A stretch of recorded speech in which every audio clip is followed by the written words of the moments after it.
welcome to Win, Lose, or Cry, Maple Leafs podcast. We got some games to talk about this week, just a couple, but it's better than what we've had. Hope everyone had a Merry Christmas. Hope everyone had a Happy New Year. Just the two of us tonight. Chase is out coaching some goalies, you know, the usual. He's helping the Marlies, helping the Leafs out. But we're going to talk about the Leafs. They had a pretty good week, all things considered. Can't complain with 2 wins, can't right? Complain with 2 wins. Of course not. And more importantly, there was hockey. There was hockey. I mean, there was supposed to be 3 games, but at least we got 2. Yeah. I mean, right? Hey, can't complain. No fans. Kind of sad, but you know what? Hockey. I would rather take no fans than no hockey. Yeah. I mean, right? I know it sucks for the organization that needs revenue, needs money. Yeah. But from a fan's perspective, I can live with no fans. Oh, it's absolutely. not as good, but I can live with it. Yeah, I gotta say, I do miss the soup chants. Yeah. Oh, yeah. And like you do. You miss the reaction from the crowd as well. But at the end of the day, it's you have the decision, right? You have no fans and hockey, or no hockey and no fans. Yeah, I'll go with the no fans with some hockey.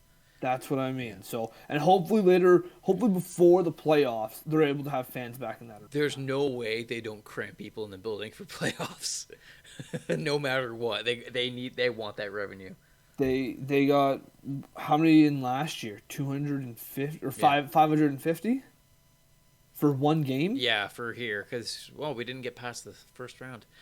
No, and the last game they had fans. Yeah, I think it was 500 or 550 fans. Maybe I know we have to talk about the games, but I'm just thinking about it now. Maybe if get to the playoffs, say we get to the playoffs and cases are still high, maybe they do like a bubble in the States so that they can have fans.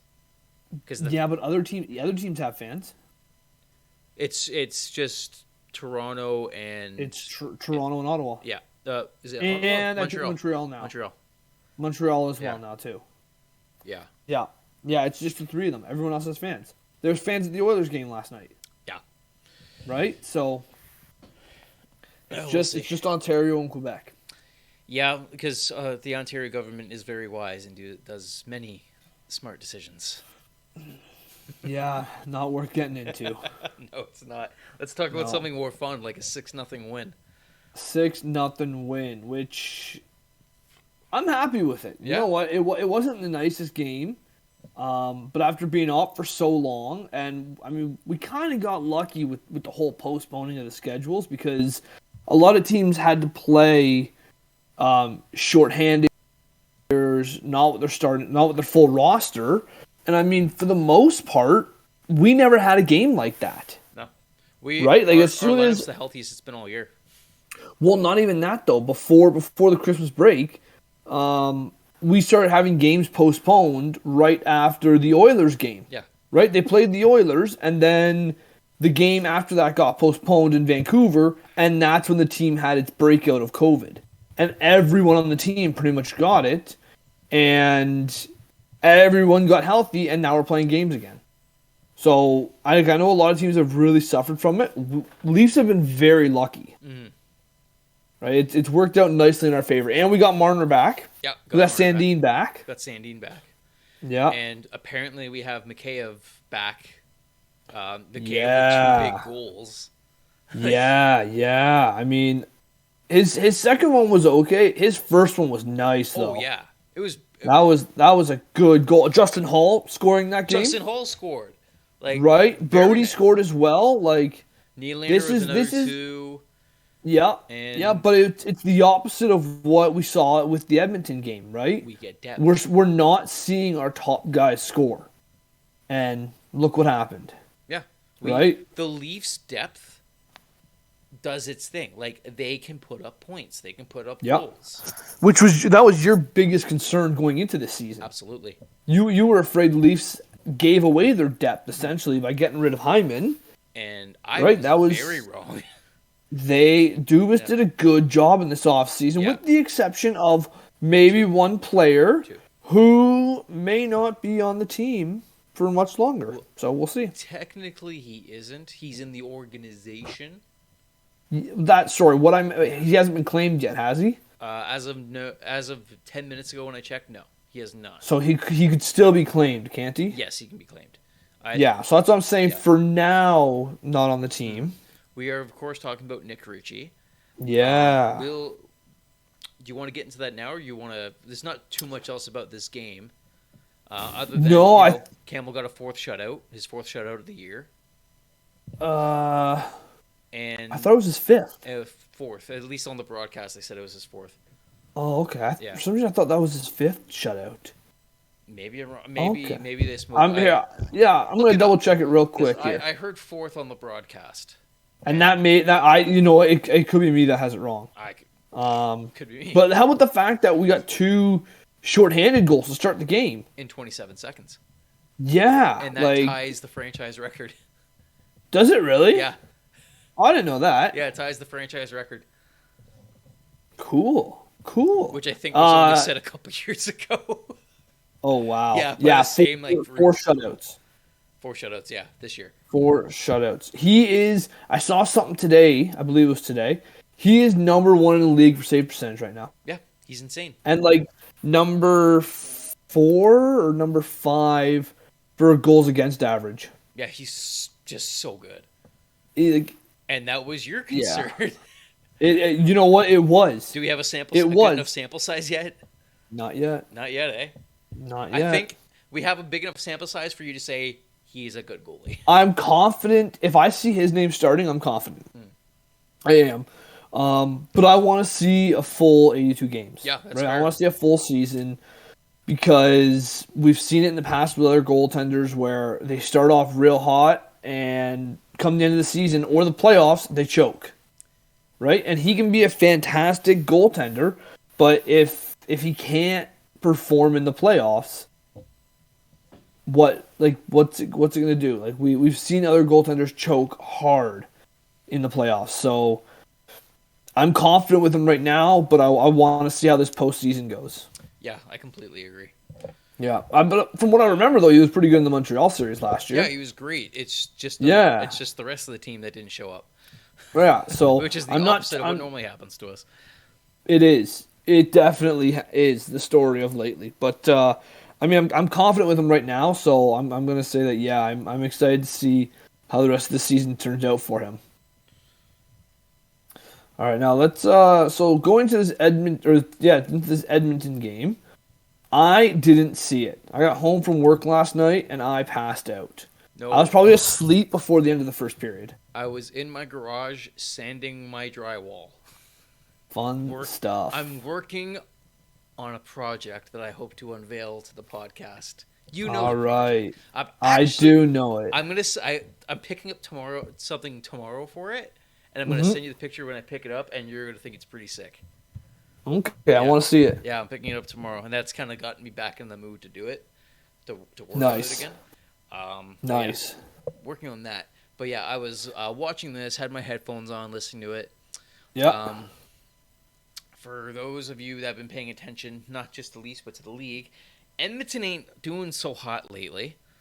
Partially because they don't have McDavid. And McDavid and Draisaitl have kind of been on I wouldn't call it a slow pace. Well, I wouldn't even say they haven't not doing they're well. Not scoring on a 180-point pace like they were earlier in the year. And unfortunately, Edmonton is built up that they are only good if McDavid and Draisaitl are the best players, not only in the league but of the history of hockey. Yeah, that's unfortunate how it's shaping up for them. By the looks of it right now, I mean, every game we see with them, it's if the two of them don't outscore the other team, they're not winning. Yeah. Right? And I mean, we saw it in the last game we played them. We saw it in this game too, right? Like last time we played them, what was the score of that one? We beat them 5-1. Something like that. And then now this game here, like if those two don't produce, the team's in trouble. And it's like you said, the Leafs are getting depth scoring, right? Mm-hmm. Our top guys are our top guys, right? Yep. That is where if you're making $11 million we are assuming you're going to be putting up majority of the points, and I think that's a fair assumption. McDavid and Yes. Draisaitl make majority of the money. They should be putting up majority of the points. However, And they do. yes, and that makes sense. However, you have 4 lines of forwards, 3 lines of defense. Someone else has to score when those guys aren't on the ice. Yes. And on the Leafs, they do. We have Jason Spezza. We got Ilya Mikheyev, who apparently is back now and he's playing well. We got, I wouldn't call Nylander a depth guy, but he's making considerably less. I wouldn't consider him a depth guy. He's one of our top players. He's great. We got Right, you got Andre Bunting. Kase. Bunting, right? Like, we have a lot of good depth. Oh, yeah. Oilers have McDavid, Draisaitl, Hyman. And that's it. And, like, Nugent Hopkins has 26 points in 30 games. Okay. Right? Hyman only has 20 points in 31 games. Yeah. He's dropped off hard. Right? He started off the season really, really hot when their power play was explosive and seemed like every time they're on the power play they were scoring. But, I mean, Hyman's dropped off there with only 20 points in 31 games, and he's a -9. Ooh. He's the second most negative player on that team. Because I brought up the player stats a couple weeks ago, didn't I? On it, and I read them off because I was kind of worried. I'm not sure if that was maybe a me and Chase episode. I don't know. Looking at it now, the drop off. Oh, yeah. Lord, have you looked at the drop off in points? No. So, Draisaitl 53 points. Yeah. McDavid 53 points. Yeah. Guess what? Ryan Nugent-Hopkins is 3rd in points. Guess what he has? I just said he had 26. Oh, did you? Oh, okay. I Sorry. literally just said that. I was reading it, didn't know. Yeah, it's it's the two of them. It's the two of them, and that's it.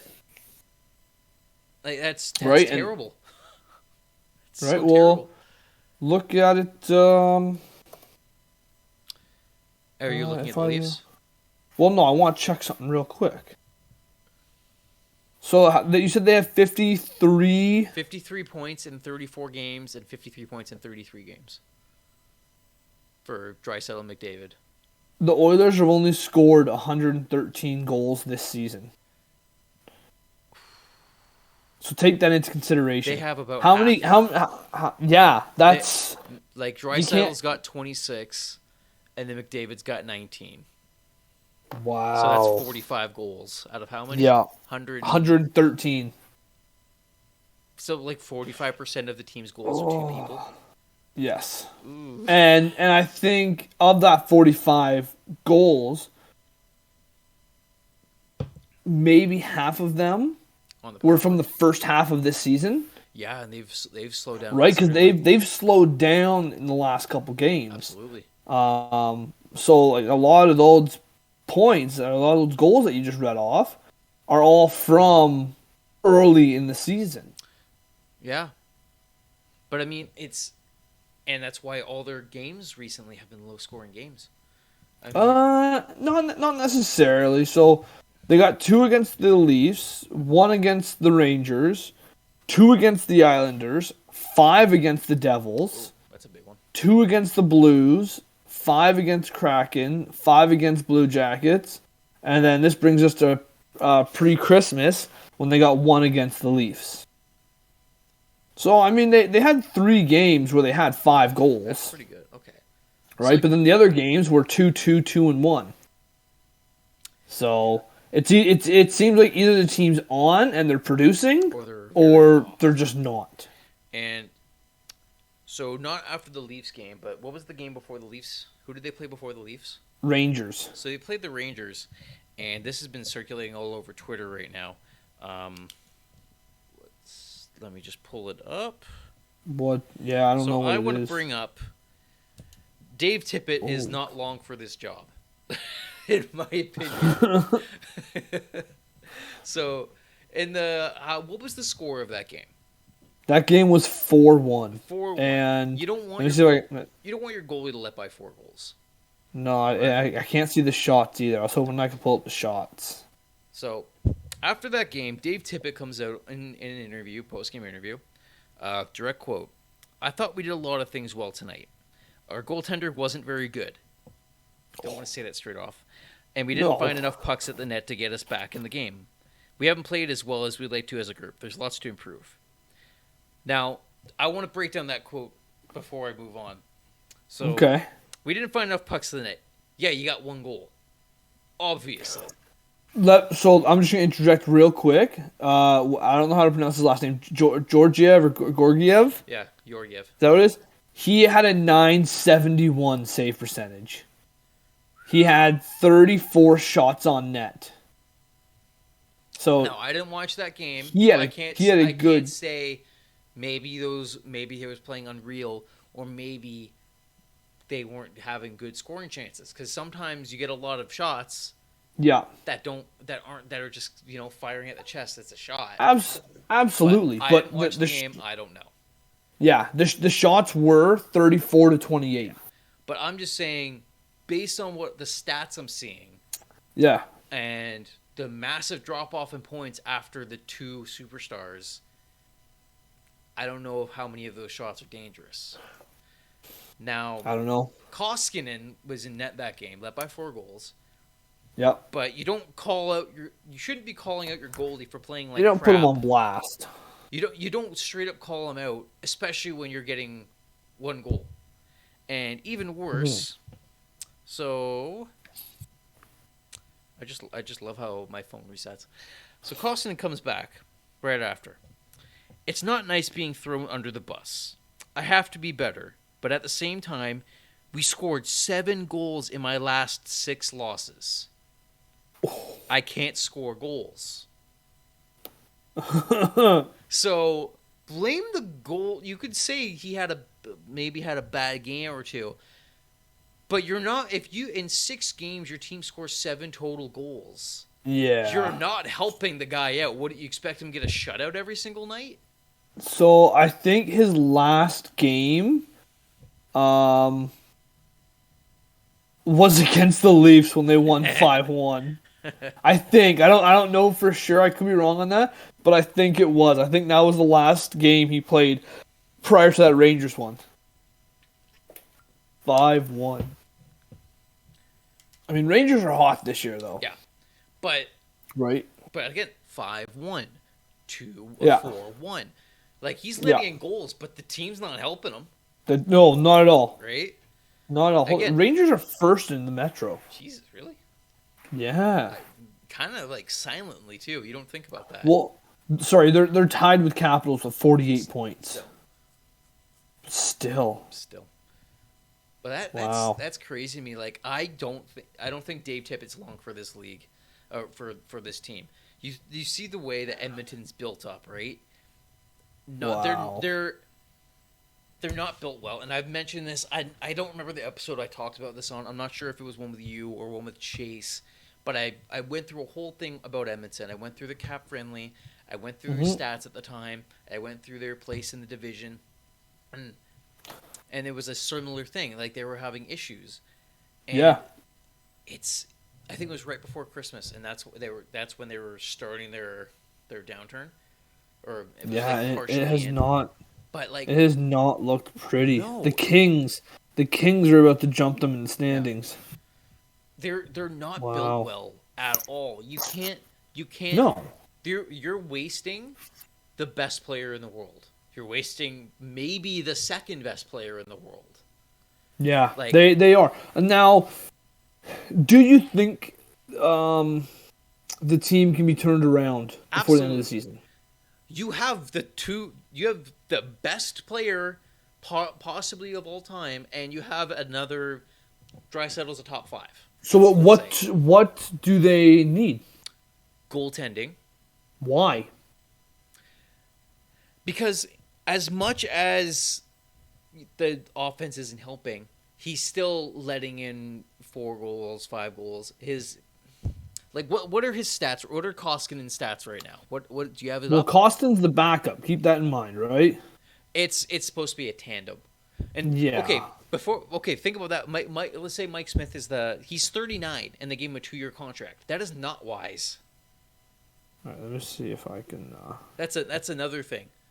You couldn't find a younger goaltender willing to play for you? Koskinen this year has a I'm assuming 900. 900. Okay, so like less than league min, but he's not absolute dreadful. Last year he was Yeah, 899. you're not winning a playoff series with that. And what's Mike No. Smith at? Mike Smith's decently high, but he doesn't play. He's 39. So Koskinen has 20 games played this year. Let me just check Mike Smith right here quick. So Mike Smith sitting with 6 games played. Not a very big sample size. Well, no, so there's injury, something going on there. Yeah, because he's 39. 898. Goaltending. Yeah, but you just talked about it, Brandon. What's the point of getting a goaltender if the team can only put one puck in the net? I absolutely. But if your highest goaltender is only getting a 900, you're not winning a playoff series regardless. I agree. I agree. They can't win with the team they have. They cannot. But in my opinion, they need more than just goaltending. Oh, absolutely. I just said that's the first thing. It's probably where I would go first. You get a league average goaltender, that helps quite a bit on that team. Yeah. However, like, what is their, like, I have their cap friendly up. I did a second ago. Okay, so the cap friendly, they are using, they're against the cap. They have 0 cap space. Yeah. They have some bad contracts on that team, though. Right? Yeah, they got a few. Yeah. Not many, though. I mean Duncan Keith's kind of hurts. I cannot believe, like, that. Cody Ceci. That happened over the summer. Oof.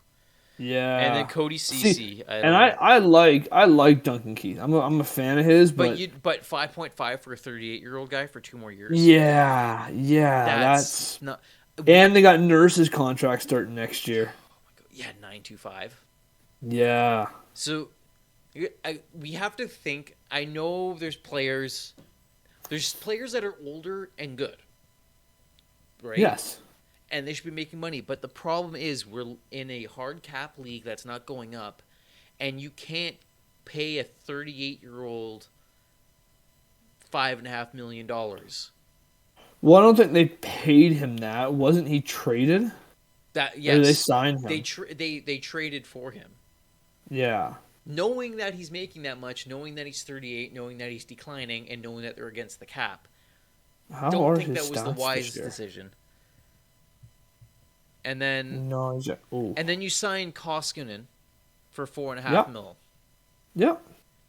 Well, they needed a goaltender, right? Because clearly Smith's not pulling his weight with only 6 games played. Well, they signed Koskinen before Smith. Like Smith, they got in free agency and then they re-signed him last summer or this summer.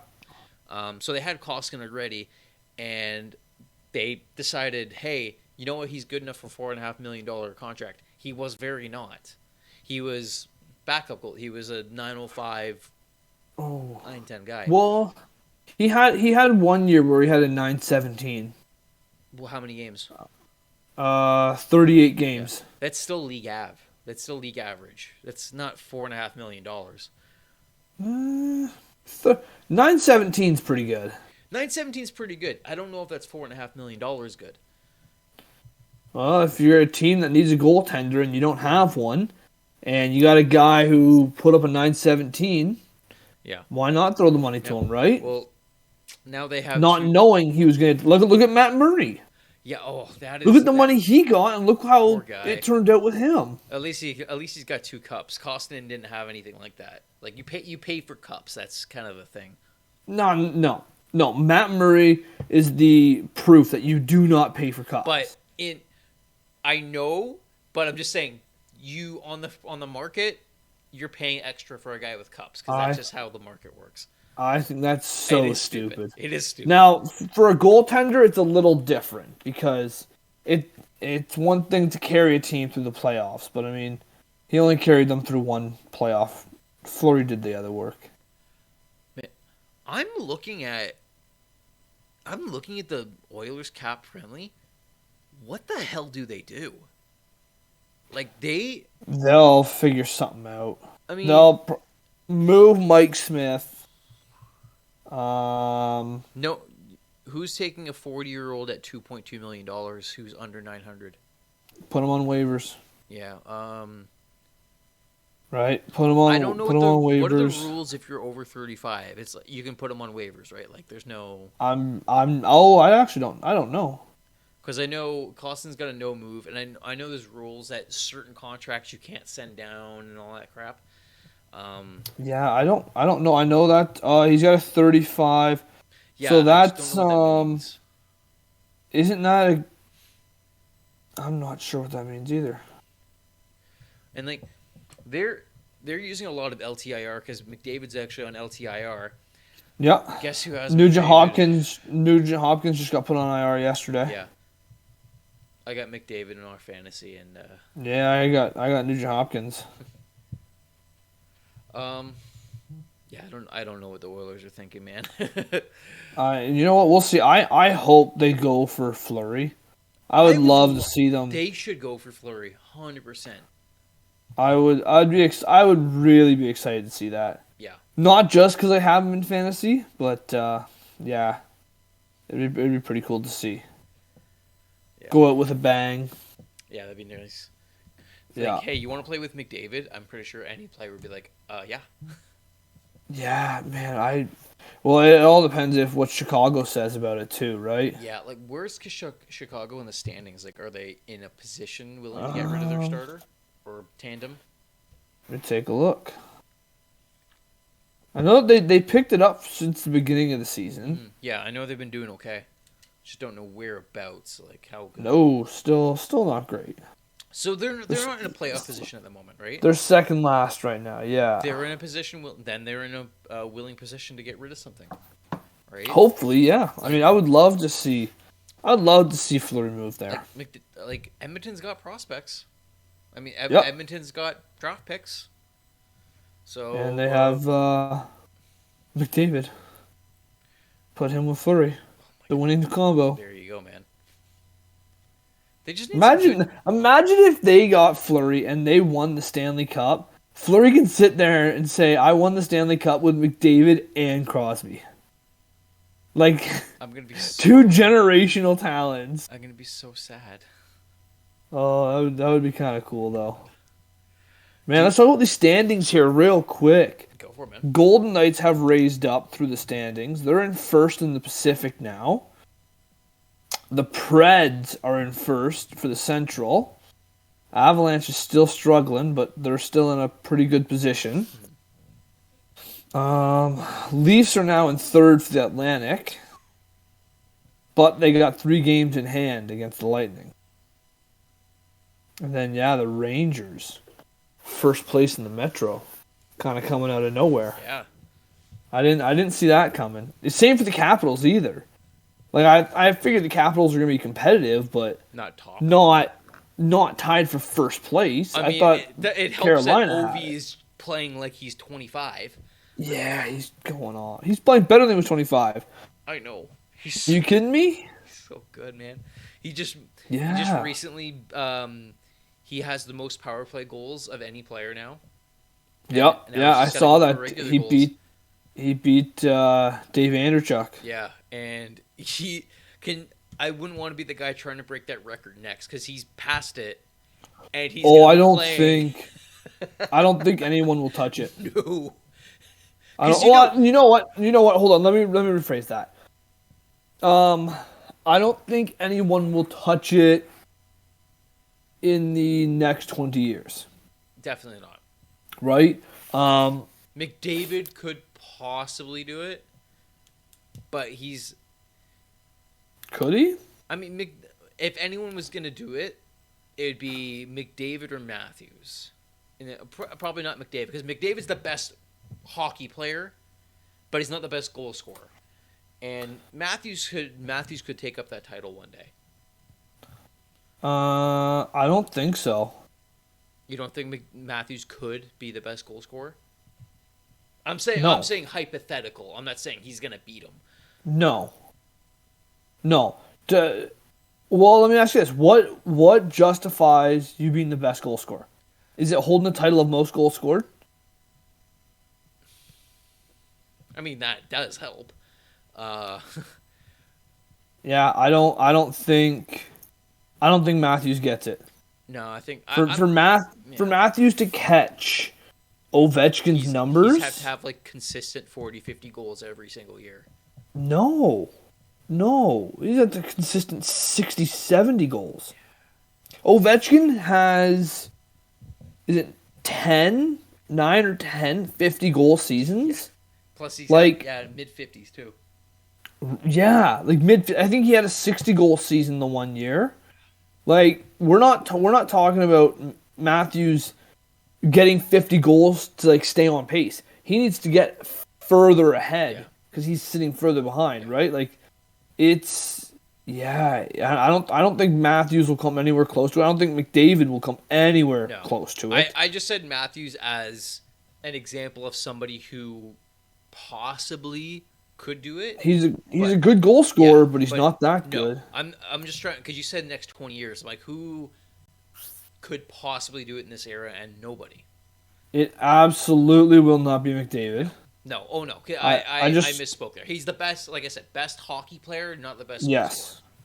I just pulled it up here. McDavid has 45 power play goals.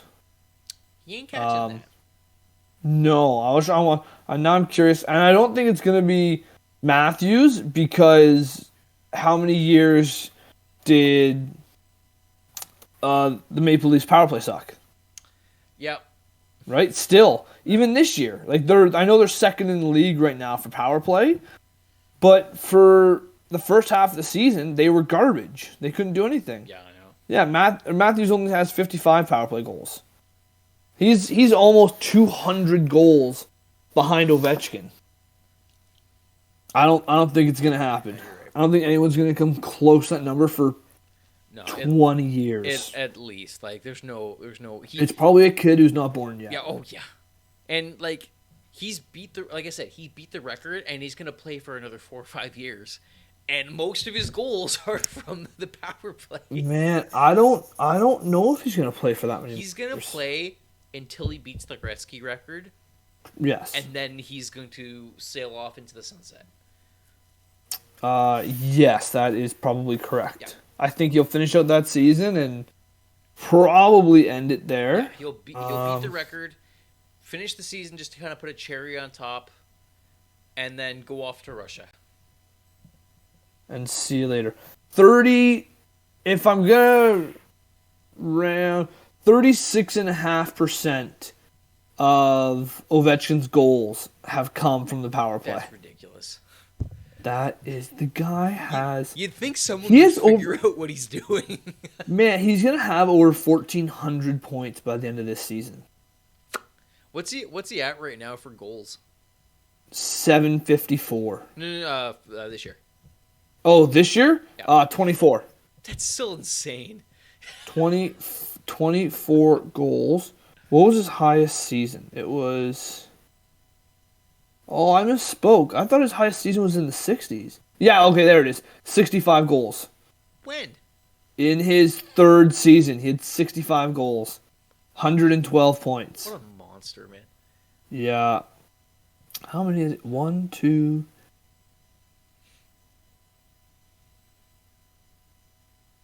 He's at 8 seasons where he's got 50 goals or more.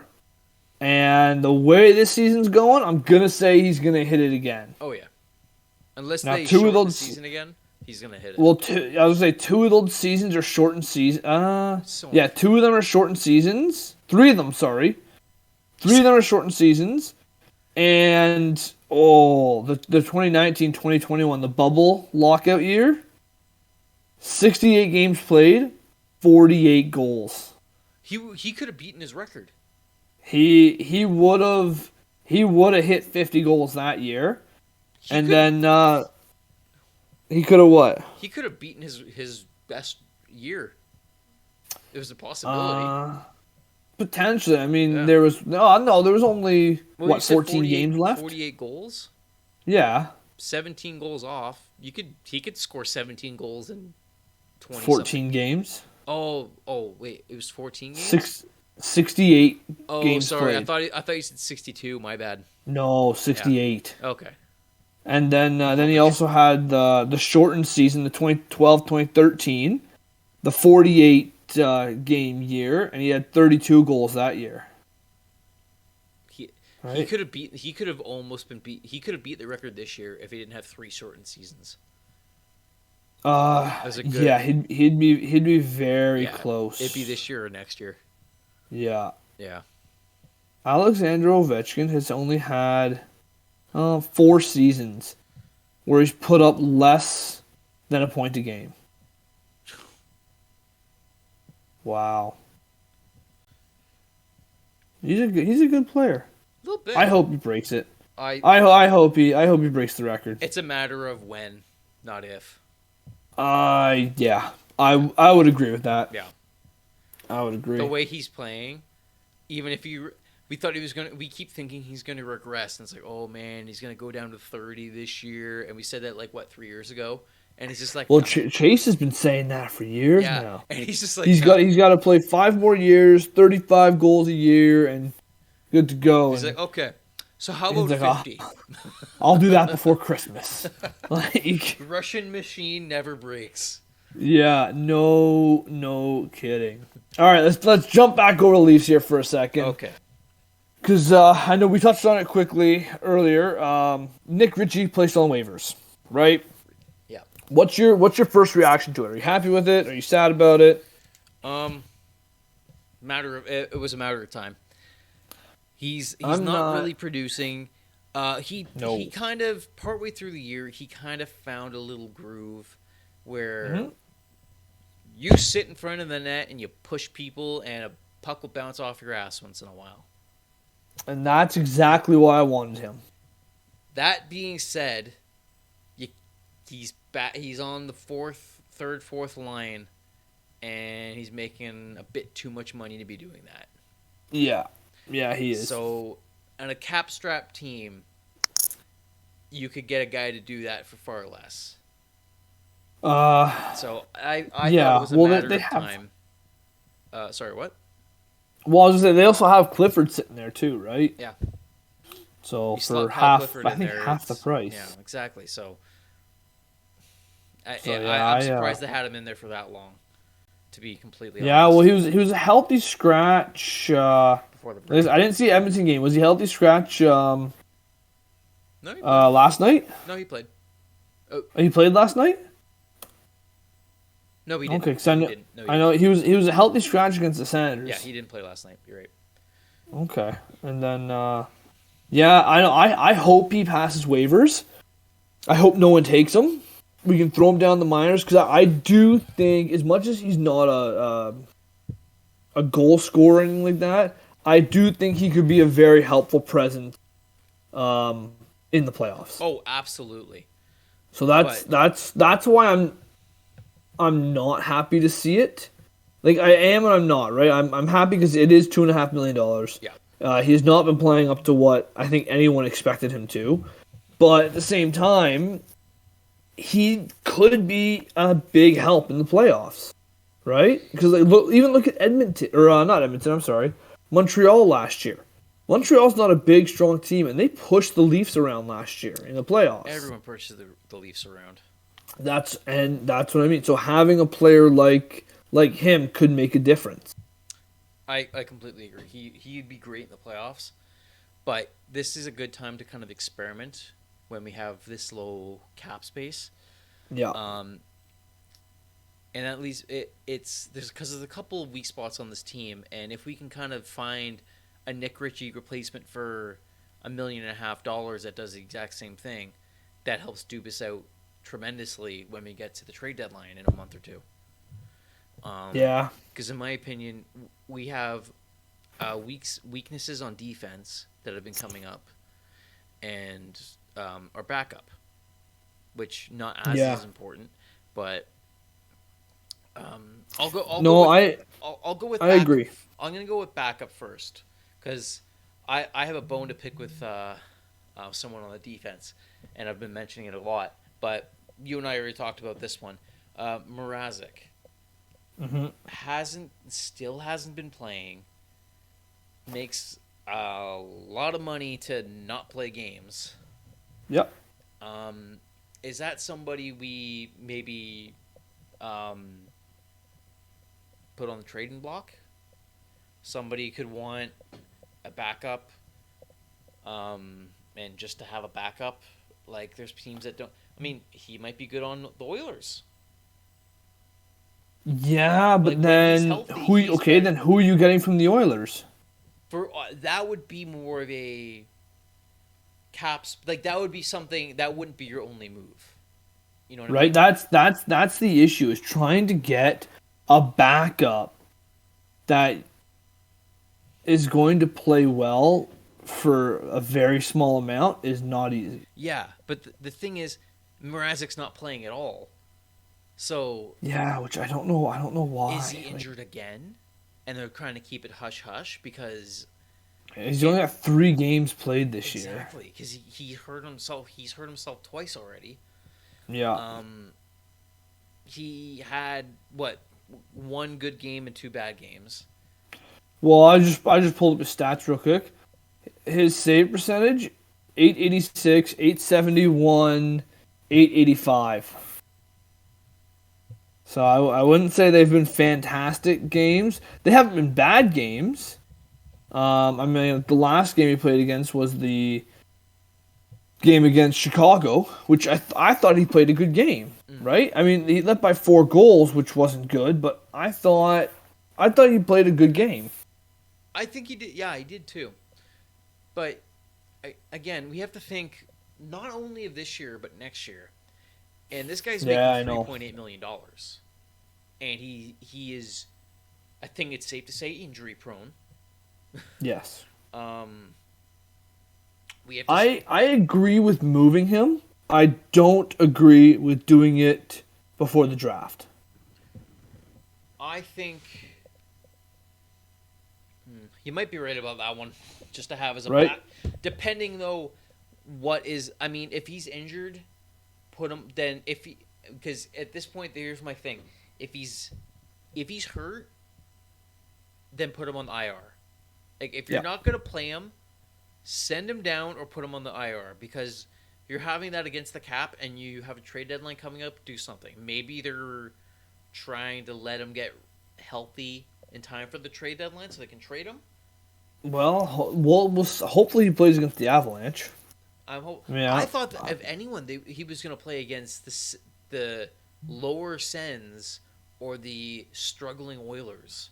And I'm surprised they didn't play him in either game. Yeah, that's what's got me worried. That's what's got me thinking he's injured again. Yeah, me too. It was kind of shocking to see Campbell start both those games. Now, it was probably a good confidence boost to Campbell after being off for 2 weeks, 2.5 weeks, right? So it may have been what Campbell needed, but does Campbell really need a confidence booster? Mrazek's kind of the guy who needs a confidence booster. Yeah, but with them taking 2.5 weeks off, did Campbell get COVID? Do you know? Like, was he in isolation? He was in protocol. I'm not sure about isolation, but so if he was in isolation, then he may have opted and said, like, I want to play these games. Possibly. Right? We don't know what goes on behind the scenes there, right? So hopefully that's what it was, and it's not an injury on Mrazek's part. I'm just gonna hope, fingers crossed, right? Like, I'm gonna hope for the best and say that he's fine, and they wanted Campbell to get a couple wins in. Yeah, and you know what? Thinking about it, like, depending on the situation, you might be right. It might just be best to hold on to him until the draft. That is not in the off season, you definitely ship him away because of what Campbell's going to be making. Yeah, we can't be spending $10 million on goaltending. But you're right. It's probably wiser to keep him, just to keep him. If he can play, that'd be nice. But You're right. My issue, my third player I have an issue with. Oh, third. Yeah. Just racking up these issues, Brandon. Sorry, well, my issue isn't really. I guess that wasn't really a third player. That was my first player. I got an issue with the defense. Yes, I know. Specifically the second pairing. Yes. Holy mother of God. Hey, you want to know a fun fact real quick? What? Mikheyev has more points than Justin Hall. Justin Hall has 23 more games played. I just thought you'd like to know that. Before you go into your thing about the second pairing. Oh, it's a good thing Justin Hall is so great defensively then. Yeah. Right? Yeah. Yeah, like, oh boy. That is not a great pairing. No. Hall, in my opinion, from what I've seen, he may have peaked last playoffs. He played very good last playoffs, in my opinion. Haven't seen it this year. How was he in the Edmonton game? Invisible. Was he? I mean, he had 22, almost 22 and a half minutes played, 2 shots on net, and he had a 0 plus minus. Yeah. You know what? He had a goal the game before that against Ottawa, which was a nice goal. Well, here's the thing. I said he's invisible. That's good for a fourth defenseman. If he's invisible, that means he's not doing anything flashy, but I'm not seeing him fuck up. Yeah. That's not a bad thing to say about your defenseman if he's invisible, right? Well, look at TJ Brody. Yeah. He's invisible 3/4 of the time. In the best kind of way. Exactly. Jake Muzzin, on the other hand. Yeah, he's giveaway machine. He's struggling this year. He is really every time I hear the announcer go, the Leafs give away the puck, 9 times out of 10 it's Jake Muzzin. Yeah.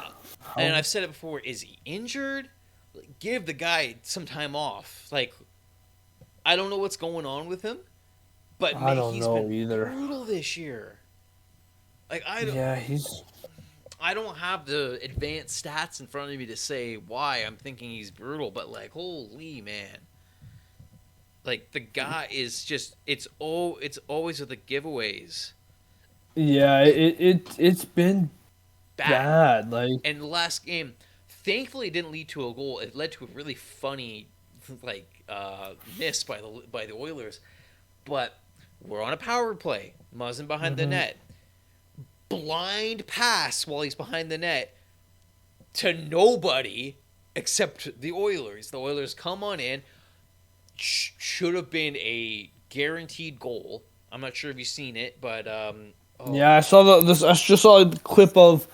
I didn't see the pass. All I saw was he received the puck, and then should have shot it, but passed it instead, which just insanity. It was McLeod on the Oilers. Okay. And he had this much net to shoot at, completely goodness. Campbell on his side, and he's like, oh man, wide I'm open. not McDavid, I can't shoot, passes it underneath. Yeah. Campbell. But if that was any sane player that's in the net, and that's shoot all Jake the Muzzin. puck. Yeah, shoot the puck. But you know what? Don't give him that advice, because I'm glad he didn't shoot the puck. And you know what? It was last game against Edmonton. He gave that turn. He gave the turnover, which I forget who it went to. But then the pass came across, and that was that open net Draisaitl one that he missed. Maybe Muzzin's our good luck charm. What he gives away they can't score on the turnovers. I mean, he's 2 for 2 right now. So you never know. Against Edmonton. Against Draisaitl, the number 1 goal scorer in the league right now. Yeah, I don't know. Phantom, voodoo on that puck. I don't know what the hell happened with both those. But those were very much not the only 2 giveaways he's had this year. No, they're not. And but the 2 of them, him and Hall, they're not playing to the caliber that they can. No. But right? Hall, I think we kind of know Hall's more of a 5'6" defenseman. But Muzzin could be a top-line defenseman on some teams. And on a not good team. No, but right? You know what I mean? He's a second-line defenseman. But you know what I mean? He's normally a good defenseman. Yeah. And this year, though, he's playing through. He's not good. He's lost a step. He's slower. Yeah. I think maybe some injuries have caught up with him, and They may have. because the hockey IQ is there, because like he seems to know where to be, right? Like he knows Just where he doesn't wants know to be, where to but put the puck. yeah, like his body is not doing what his mind wants to do. That's what. Yeah, And he's not I that agree. old, but it might just be injuries 32. catching up. 32. He's not that old. Yeah, and like that's I was saying that about Hall a couple weeks ago too. Is that I think I think he's still good. He's had a bad year, but I think it's a confidence thing with him, and I think he can bounce back from it. I don't. I I think think he can, but you split up that pairing. yes. They don't I work together. think there's a better chance of Hall bouncing back than Muzzin. Really? Yeah, I do because like you so like I said Hall I think is mental, right? I think it's to do with his head. I think it's to do with his confidence. Same thing that was going on with Marner.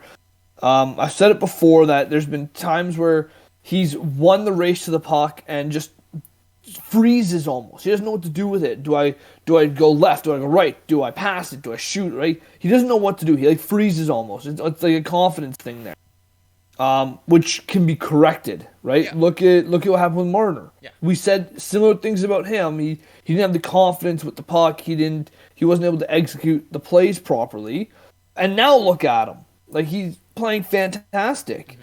With like you were saying about Muzzin though, I don't think it's his head. He's got the IQ. He's a smart guy, but his body can't keep up to what he's doing. He's not as fast as he was. Some of those injuries are kind of creeping in. They might be catching him. And because of that, that's not as easy to bounce back from. Right? If your body is telling you to slow down, it's hard to keep going. Whereas you can change your mentality easier than you can repair your body. Yeah, because like the two of us, we're not professional athletes, but the two of us know about injury, and Yes. we were pretty active. You played hockey all the time when you were younger. We both played football. We both power lifted, and we both have lingering issues, lingering injuries that kind of prevent us from doing that stuff. Doesn't mean we can't do it, because Yep. we know how to do it and our body knows how to do it, but not the same as what we used to do. Mm-hmm. I was deadlifting about 500 pounds a couple years ago, and I had to switch to a sumo stance because my lower back kept injuring itself, so I had to switch to a different method, which I do less weight on. You have a leg injury, and you play hockey, and it's a lingering leg issue. So I don't know, I'm not your leg. I don't know exactly what your issue is, but Everything. I've seen you hop over the boards and it just not hold you up sometimes, Yep. right? And we're young. We're 28, Yep. right? Now we don't have the professional doctors that the Leafs have, Not at but all. we know, and most people our age know, injuries can catch up to you. Whether it might not prevent you, like you'll heal, especially at our age, we're young enough that we can heal mostly. Yeah.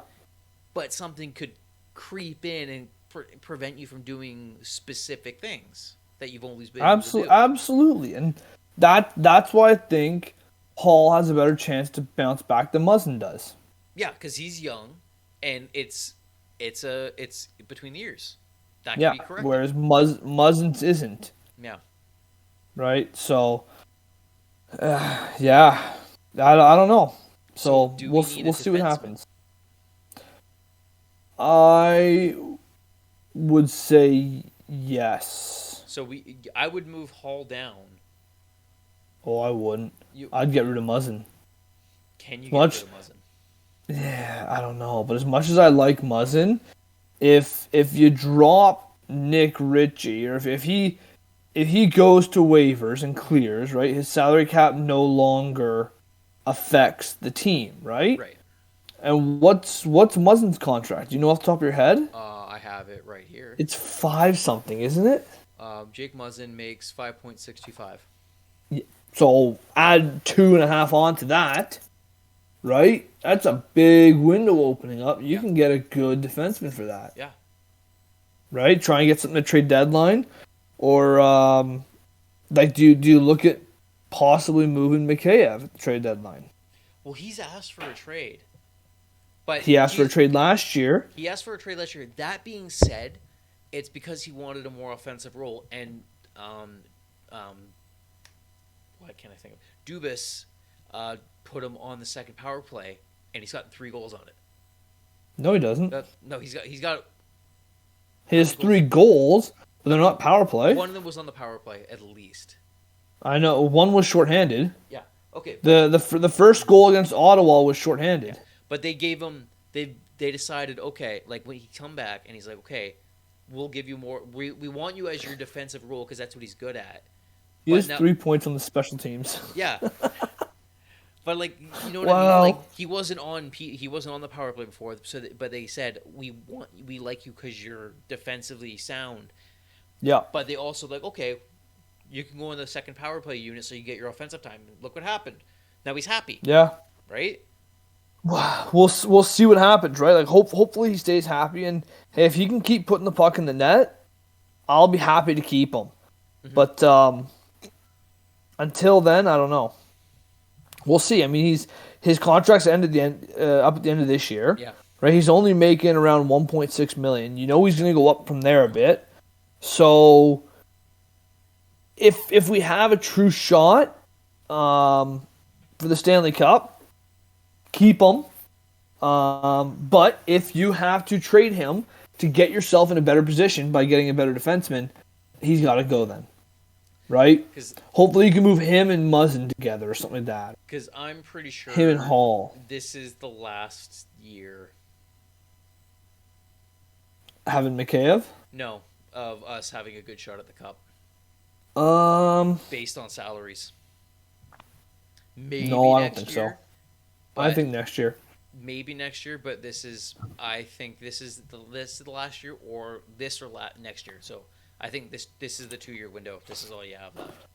I think this year is probably our best chance. Yeah. But I would say until Matthews' contract is up, we have a chance. That's only 3 years. Or, okay, until Nylander's contract's up. That's 3 years. Yeah. Nah, I thought Nylander's 2. No, he's 3. Oh, okay. Because remember, Matthews only signed a 5-year deal. Yeah, no, I know. But I was just saying, yeah, like I think until their contracts are done, I think they have a chance. Dubas wouldn't have signed Riley without having a long-term plan. I mean, I don't know how I feel about that because Dubas is great at picking up cheap guys in the offseason. He's amazing at it, but he's shit at signing people to contracts. I would argue that the Morgan Riley contract is one of the best contracts signed this year. But he's put himself into a situation based on all the other ones he's done. He has, but you can't.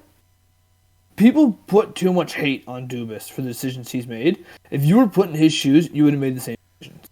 With the exception of Marner. No, you would not have. You would not have. You have the entire Toronto fan base saying, sign this guy, sign this guy, sign this guy, or you're out and we hate you. Then you go ahead and sign it, and then he plays terrible the next year, and it's like, oh, you're an idiot for doing it. Trust me, he was backed into a corner. It was sign him or you lose the Toronto fan base. Everybody loved Marner at the time. Absolutely loved him. And if we lost him, everybody would have been angry. If you're Dubas, you release what the asking is. And then people because Marner's agent used the media against Dubas. I know what he did. The media against Marner and be like, he's asking for $11 million. And if Marner went to another team, we would be regretting it right now. Absolutely. But his contract's shit. It's not a great contract. No. But again, Dubas did not have a decision. Dubas didn't go to free agency and say, hey, I'm going to give you nearly $11 million. Right? There's no way he just forked over and said, yeah, you know what? You deserve that much. Here you go. No negotiation, no questions, no problem. He was backed into a corner, and he made the deal to put this team on the ice. This team that is just shy of number one, the team that ended number one last year. The team he's put together a strong team. Yeah, but they're gonna get broken up because of this cap. I'm just saying, if let's say Lou Lamoriello was the GM, you think Marner signs for $11 million? No, possibly. I don't think so. What's he signed for? 9.5, 9. Absolutely not. Yeah. No. I also Brandon, think he wasn't going less than what he got. You know how I know that? Because that's what he got. I don't know. I think Matthews gets signed for more than 5 years. I think Marner gets less than $11 million. I don't think Matthews was signing for more than 5 years. Which is weird. Not necessarily. Look at how good of a player he is. Yeah. How many? Wait, how long did 8. McDavid 8. McDavid was 8 years, right? I can't think of a first-round draft pick that didn't sign with the team for less than their 8-year deal. And let me ask you this question: who's going to be the first player to make $15 million? I'll give you an option. It's between two players, I think.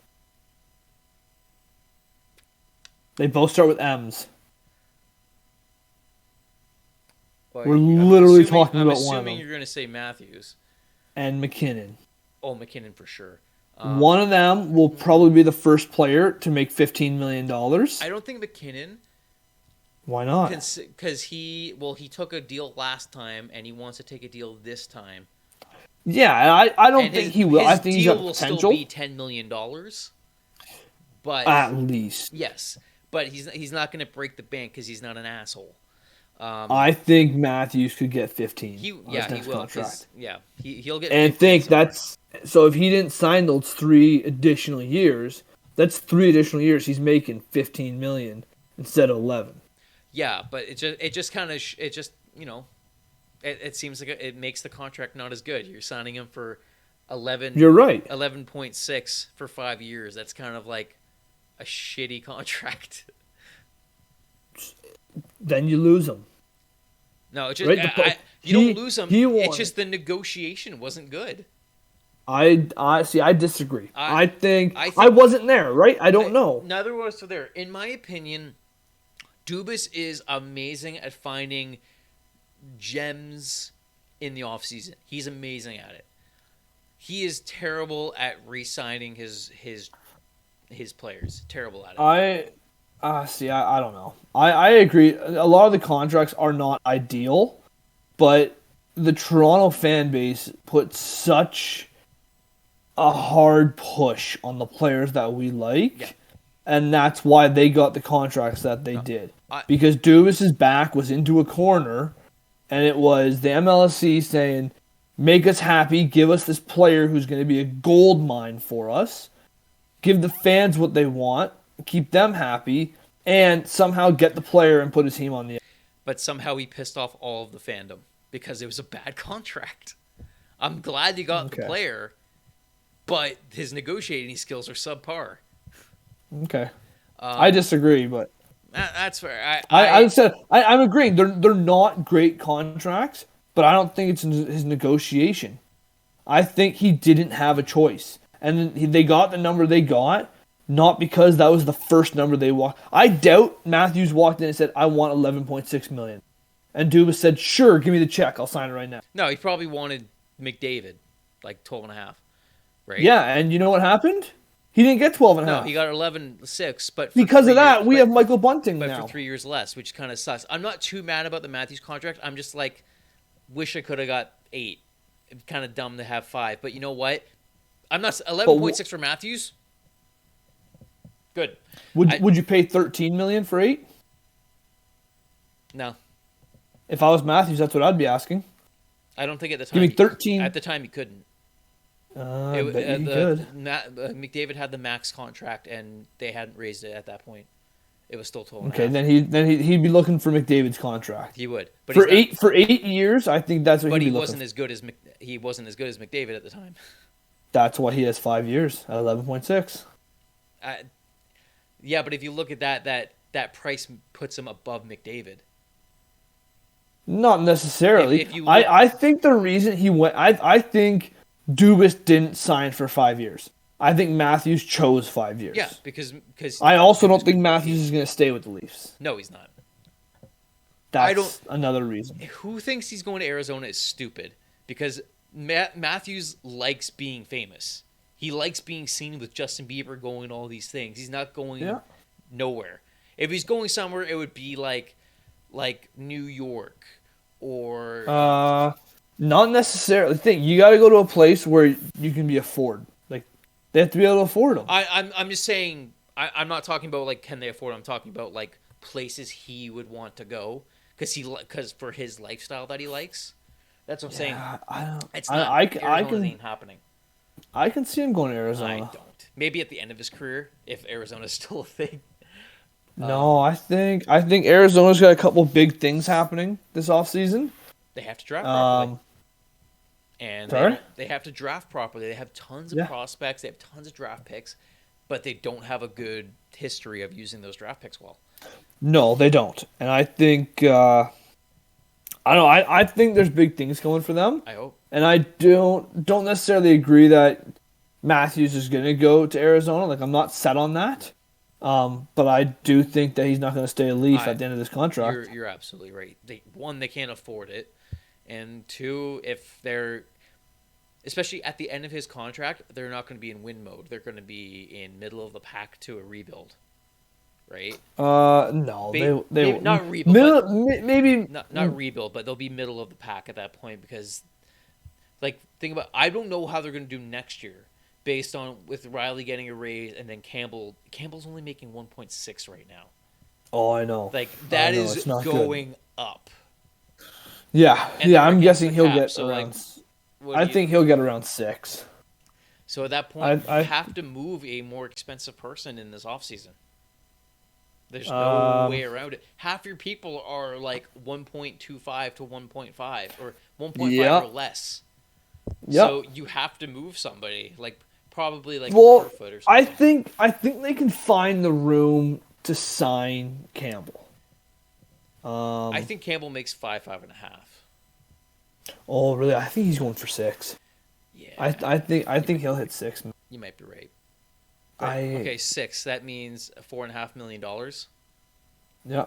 And plus Riley's getting a $2 million raise, I believe. Yeah, 2.5. 2.5. Yeah. So you have to find $7 million. Oh yeah. It's not that Kessel contract ending isn't gonna cut it.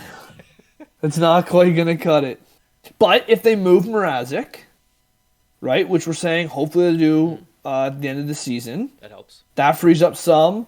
Plus so if you were to move him and you get rid of the Kessel contract, that's $5 million. Yeah, but then Ritchie's have no 2.5. But then you have no backup, and then you need a backup. We got Hutchinson. What are you talking about? He's not bad. Yeah, like, I don't if you know. throw him in your beer league league, it's fine. That's next season problem. That's a next season problem. We'll cross that bridge when we get there. Yeah, Hey, you know what? They win the cup this year. I'm not going to give a crap. And you know what? I think that's honestly Dubas's. I think that's Dubas's mindset is we're gonna win it this year. If we don't, I'm gonna get an island and go live there. Yeah, if they get, oh my god, can you imagine Leafs fans if they get out of the first round again? Oh, it won't be good. Well, here's the thing though. Like right now, the stupid way that the NHL does their playoffs is I don't like it at all, but it's so dumb. It is. But I mean, right now they're playing the Lightning. Yeah, that's going to be a good series. Pretty much, yeah. But you talk about a team like, oh, if we don't get out of the first round, you're against the Lightning. Like, yeah, there's a good chance you're not going to get out of the first round. I mean, hey, you know what? If you want to win the cup, you should be able to beat the Lightning. You got to be able to beat them. Yep, I agree. If we couldn't get out of the first round because you couldn't beat the Lightning. Well, you wanted to win the cup, right? Yeah. And you were set on winning the cup? Yeah. Well, you were going to have to play them eventually. So. Yeah, I think any team that comes out of the Atlantic has a slight disadvantage because they had to play their ass off to get out of the first round. Yeah. Right? Like, Lightning, Panthers, Leafs, and Boston. I don't think Boston's getting out in the first round. So, whether it's Lightning, Panther, or Leafs, all three of those teams will have to play their ass off to get to the second round. Then let's say you get to the second round. Now you're up against either Rangers, Capitals, or Hurricanes. If you can get past one of those three teams, then things are looking a little easier. Except you got the Golden Knights with Jack Eichel. If the Leafs win the Stanley Cup this year, it will probably be the hardest playoff run they'll ever have. God, yeah. Like they're all gonna be Game 6, Game 7s, overtimes. It's gonna make for good hockey. I don't know if I can take another first round Game 7, man. It's gonna make for good hockey. I'll tell you that much. Yeah. Hopefully, there's fans. I'm gonna have to get good and drunk watching that. If there's a Game 7 in the first round, we're gonna be watching it together, and we're gonna get hammered because I don't know. I can't watch that sober. I watched it last year, and my heart was like. Oh, that was sad. They just didn't try that last game. Sorry. Game 6 is going like this. Game 7, it just kind of like fell into my stomach. Yeah. Game 6 was a good one, but Game 7, they just gave up. Yeah. Let's go play golf. Except for like the last 2 minutes when I think Nylander scored. Yeah. And it was like a little lightning bolt of life, but they're down 3-1 at that point. So, yeah, that's all I've got for this week. I don't know about you. I think I'm all wrapped up here on my end. Yeah, I'm pretty good too. We do have to talk about the next games. Yes. Shoot, they got Avs and Golden Knights. Avs and Golden Knights, eh? I don't like either of those. Well, last time we played the Avalanche, we beat them 8-3. And last time we played Golden Knights, we beat them 4-0, I believe. Are the Avs healthy right now? Possibly. They've kind of been hit and miss. McKinnon's in, I can tell you that much. McKinnon's in, McCarr's in. I don't know what their goaltending's like. I don't know if Kemper's in right now. Yeah. They've been hit hard with injuries this year. Yeah, injuries, COVID, everything. Yeah, what's what Chase says. He's like, good, let it hit us now. Come playoffs, we'll be healthy. So which is the right mindset, right? Mm-hmm. Take the hit in the shoulder now, and hopefully you're good for the playoffs. Yeah, so, I think. What do you think? What do you think they're going to do against those two? When is the Avs game? Saturday? Saturday night. Saturday and Tuesday is the Golden Knights. I think they take the Avs, but they lose against the Golden Knights. Okay, see, I'm going to keep it going. I think they're going to win both. Because here's my thing. Here's my theory. Saturday night, Hockey Night in Canada, they're going to play Campbell. Tuesday, if Mrazek is healthy, if he's not injured, they're playing Mrazek that night. Well, he hasn't played a game in a month. They should play him. He hasn't played in a month. Both games are away games. Yeah. You play Hockey Night in Canada with your starter. Yeah.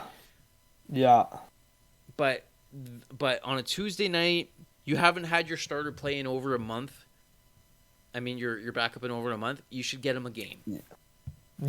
I know they prefer back-to-backs, but he's got to play an NHL game. Well, and you know what? I mean, the Golden Knights are a good team, but they've also got Pacioretty out right now. Yeah. Right? So maybe it's I agree. It's a good time to play him. Fingers crossed, if he's healthy. Yeah. Right? I think that'll be very telling. If he doesn't play either of these games, I'm kind of in the opinion that they're hiding an injury. Well, not even that, Brandon. If they play him, if they bring him on the road trip, they're going on a 6-game road trip. Right. They have Avalanche, Golden Knights, Coyotes, Blues, Rangers, Islanders. That is not a fun road trip. They're all over the map. They're probably playing all American teams right now. I wonder if I don't know if the schedule changed or not, but I don't think so. I know that a lot of the Canadian games are postponed. Well, that's why I'm kind of surprised that I guess the team's going down there, right? Yeah. But yeah, if he doesn't go on this road trip, red flags, Very red flags across the board. crimson. You want to hear a stat I heard? Because the NHL is postponing these games, right, rather than just canceling them. Yeah. So, for every Leafs game that gets played without fans, Yeah. the NHL loses $3 million. Ooh, a lot of money. And then for every Sens game, they lose $2.1 million with no fans. Sens game? Yeah. Wow. So they kind of want... Really? Yeah. I was surprised too. I'm surprised the Sens bring in that much. Yeah. Nothing much to do in Ottawa, I guess. Well, even that, they don't go to the games. Mm-hmm. Have you ever been to the Ottawa Arena? No, I've never been. It's nowhere near the city. It's like half an hour out of the way. Oh, I've heard about that. Yeah, it's not an easy place to go to. It's not like Scotiabank where it's like right in the middle of the city. It's like way out in the middle of nowhere. And a terrible parking lot to get out of. Oh, yeah. Yeah, you did go there, didn't you? Yeah, years and years ago. Yeah. Yeah, it's I really hope that we get fans in the game soon. Yeah, I hope so too, but I don't think it'll be till March. That's what I was thinking. 2 weeks to flatten the curve. No, yeah. Been hearing that for 2 years. Oh my god, yeah. They closed all here in Ontario. They've closed all the gyms again. They've closed the schools up, everything. Yeah, I saw a thing about Rob Ford, and it said it was a picture. Did you hear about him making like, a cheesecake a while ago, like last lockdown? No. It was a cheesecake, or it was some sort of baked good, and he made like this YouTube video showing like people like cooking at home, right? And they're like, "Don't worry, Ontario. This 300-pound man who taught you how to make a cheesecake while in lockdown is closing the gyms for your health." And it was like a picture of him like holding the bowl with like a whisk in it. Oh, it made me laugh. Oh, it's so bad. I don't understand why you're closing gyms up. Reduce the capacity, but do it. Drop it down to 10 people again. Yeah. Like at least it keeps the doors open. Yeah. Book it online again. Yeah. Get your 10 people in like they did. The economy is gonna go into the toilet again. I'm in Grimsby, and we got this little downtown. It's all new shops and stuff that when we first started moving in, when we first started buying this house a year and a half ago, and by the time we moved in, half the shops are closed down. Yeah. No one can do anything. They can't do anything. They're like, oh, yep, we're gonna no people in, and we're not gonna give you any aid, and we're not gonna give you any of this, and hopefully survive. And now we're gonna close it again. It's people with no education running the country, and it's driving me up the wall. But anyway, we're a hockey podcast. Not a good situation. No, it's not. I wish I was in America with you people. Some of you people. I wish. For some reason. For some things. Not Florida. Have you seen the Florida numbers? No. Yeah. Numbers everywhere are bad. Yeah, numbers everywhere are bad. Everyone just stay inside, watch hockey. Enjoy yourself. There you go. Enjoy the little things. That's what I'm doing. That's what I'm doing this weekend. Oh, man. But anyway, I got nothing else. Yeah, same. Next week, we're going to have Chase back on. We're going to try and... So there's going to be some adjusting with the schedule. James is doing some work stuff. Chase is doing some new work stuff. So we're gonna experiment. We're gonna try and stay, maybe move to Thursday nights, kind of like what we're doing tonight. Podcast comes up on Friday, because the Leafs usually play Tuesdays and Wednesdays a lot of the time, so that might work out better. Yeah, it might. We'll kind of play with the schedule and see whatever works best and make it work, right? Yeah. So we're going to try and be a bit more active on the Twitter and stuff to kind of let everybody know what the plan is. We're going to try and keep it as consistent as possible. It might just be the next 2 weeks, 3 weeks that we're just kind of playing around with it. But yeah. Next week we'll be back. Wednesday, Thursday. What do you think? Either one works for me.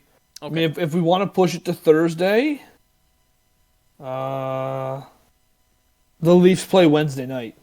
Okay, so maybe they play 10 p.m. Wednesday night. So if we push it to Thursday, we can talk about the game.